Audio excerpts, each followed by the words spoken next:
这条路应该是翁仔某两个人共心，但过我头发现讲，敢若剩我一个人安尼。艺人何如云伫新戏当中，演人的太太所拄着婚姻的难题，嘛变做一段关系透袂开的角。结婚就是上好的改变。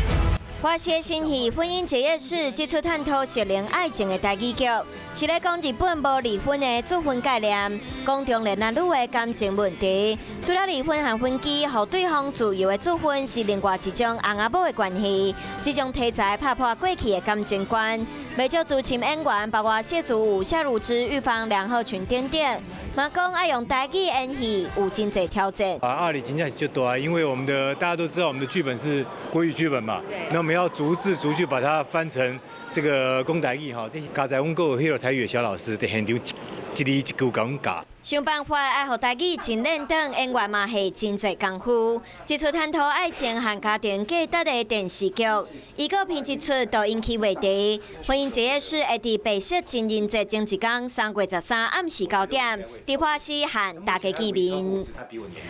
嗨，我是庄宇杰，想要看到更多的新闻内容吗？赶快订阅华视新闻的 YouTube 频道，并且开启小铃铛，跟着宇杰一起看新闻吧。